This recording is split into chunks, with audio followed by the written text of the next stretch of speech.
Hello and welcome to YHTV's Trinity of Life. This is episode 38. I'm Christina Suzama, your host for this program.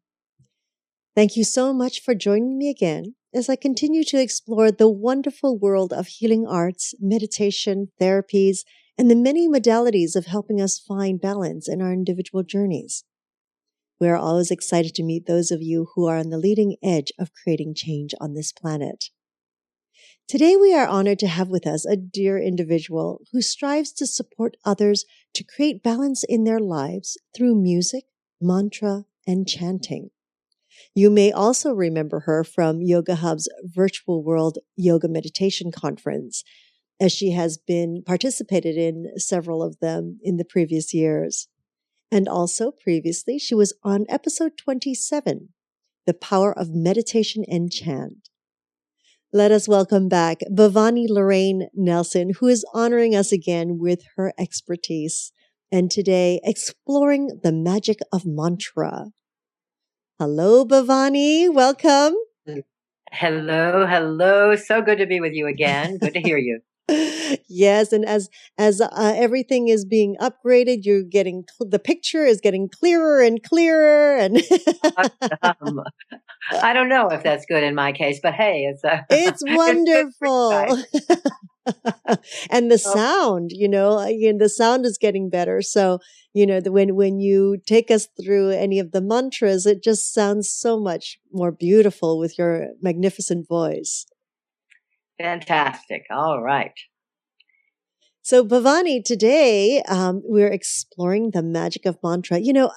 No matter how often you are on the show and you are sharing and creating awareness with us about Ganesh and all the deities, I have to tell you, I can't get enough.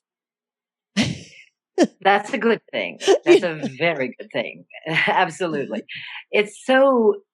I love sharing mantra because it is so powerful for us.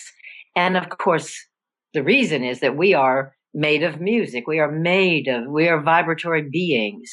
And therefore, the mantra affects us at a very, very, very deep level. Very deep level. So that's what makes it so powerful. And it's so simple. It's so easy to do as a practice, which is wonderful as well. So. Now, there are, because I know there are certain mantras that I've learned, even since we had you on last time, that are quite long. So when they were saying that, sometimes it takes, an hour, 45 minutes, to say the whole sequence, because you're repeating it over and over again, but to do the full sequence, it can take quite a while. And then there are other mantras, like when we had received Diksha from the Himalayan masters about half a year ago, that mantra was very short. And of course, we didn't know the meaning. And with the Himalayan masters, it's not necessary to know it. It is the frequency when you are saying those words. Correct. That is the vibratory frequency that will begin to shift us and the planet. Yes, sometimes it's a little disconcerting to the Western left brain, the fact that mantras don't have a simple, literal meaning. You can look at the words themselves one by one, but it's really not the meaning of the mantra overall. Some people do say that the meaning of a mantra is only known by practicing the mantra. So that means, well, okay, I guess I'll just practice and see what comes up, see what the meaning ends up to being. But very, very powerful, as you say, is the frequency. And that's the point. Now, one of the things about the length of mantras, there are two kinds of mantras, basically. One is the seed or bija mantras. And Om, of course, is the most popular, the most well-known, and perhaps the most potent of those seed mantras. But there are others, and they are used either by themselves or to give added impetus to one of the longer mantras. So Hreem, Shreem, Kleem, Om, Aum, Aim. Those are seed mantras. Many people will know that term, the Bija mantras, from the mantras for the chakras, those energy centers of the body. Each one of those centers has a seed syllable. So the first chakra, which is all about earth and grounding, the seed syllable is Lam. Lum. And if you say that, it feels grounding. Say that for a minute. Lum. Lum. Lum. Oh, yes, sirree. It really grounds you. It's wonderful that way.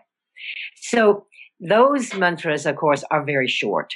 But the others that have a more of a sentence structure, really, a bit, are longer, and some are very long. Particularly when you add the seed syllables to the mantras. We'll talk a little bit about that today with the mantra for Ganesha, who is, of course, the ruler of that first chakra. So very grounding. I know that you were interested today in talking about how we can ground ourselves for this new year and create an experience for our new year that it is different from the last year. And one of the ways, of course, is to use mantra. Wonderful, wonderful. Yes. I mean, I really wanted to start our year of 2013 like that, especially when everyone, it's been quite a shape-shifting time all throughout 2012. And, and then there was a lot of anxiousness because of the Mayan calendar, because of, a lot of calendars that were ending, not just the Mayan. I do believe the Hawaiian calendar had ended as well. And, it's all about cycles, and people didn't know what was going on, Armageddon, and there was so much fear and anxiousness. It was like, okay, it's time to ground now. We're all still here, aren't we? That's right. That's right. And many people do feel that there was a shift in frequency, that it was not so much that things would end with great finality, but that things would move up to a new level, a new frequency. And so to me, one of the best ways to attune to a new frequency of the earth, if that is in fact what happened, is to use mantra, because you are aligning your frequency with the universe. Oh, well, this is just the beginning. I know this is the exploration period. And I swear to you, it's one of those where it's almost like I feel like in Tai Chi, where when you first start, that first position, that first movement takes years to actually perfect, as they say. And I sort of feel that a little bit with mantras. Like, as I said, the last time I've heard some of these things before, and I almost need to hear it again and again. That's why I'm so delighted when this goes to podcast and I can just replay it each time. Right. That's great. That's great. It is helpful. So shall we do some mantras? Shall we leap into our grounding mantra? That would be wonderful, Bhavani. All right. To me, as I say, the best place to begin is with Ganesha. And Ganesha, in one way, is considered one of the minor energies. However, if you start anything in India, whether it's a new business, a journey, a marriage, whatever it is, you always invoke the energy of Ganesha first. And the reason for that is that he is the remover of obstacles. Often he is pictured as a young boy. He, of course, has the elephant head, easy to pick out in a crowd. There he is with his elephant head. But he's a masterful warrior because he's the son of Shiva. So he's very powerful and clears away all the obstacles. So when you are beginning a new year, it's very wonderful to begin with Ganesha because you want to clear away the obstacles for this year. And of course, I mentioned to you, I have a program coming up at Kripalu, Applying the Magic of Mantra, where we will also begin with Ganesha. Ganesha, another name for Ganesha is Ganapati. So when we do a mantra to Ganesha, often we address him as Ganapati. And Gana means category. So he's the Lord of all the categories. So in one way, he's the Lord of the universe. But they all are. So, I was going to say, That's right. But it is important to remember as well, to me, that what we are doing is invoking energy. We are sounding a frequency to invoke the energy that will remove obstacles from our path. And that's what's happening. So the mantra, if you have that slide, Om Gam Ganapataye namaha. Now you notice it's spelled Gam and it's spelled GanaP. So, but it's gum. In Sanskrit, as in the European languages, when you have a particular vowel, that vowel is always the same. In English, of course, it's happenstance. An A can be or whatever. But in Sanskrit, it is always that simple sound, the first sound that people make, So Om Gam Ganapataye namaha. Now, before we start that, though, let's look at the ways of doing this mantra. And oftentimes, people will use the prayer beads, a mala. Mala means garland, but it also means an instrument or a tool for our spiritual work. And those, of course, who were raised Catholic know that the rosary is very handy because it keeps you focused. That's exactly what the mala does. It helps you stay focused as you are doing your practice. But if you don't have a mala, you can do your mantra on your hand, because the ideal is to do 108 repetitions. That's very simple on a mala because the mala has 108 beads plus one extra, which is the meru bead or the guru bead that collects all the energy of your practice. So very easy to count 108 on the mala because you just go around it and bingo, you've got 108.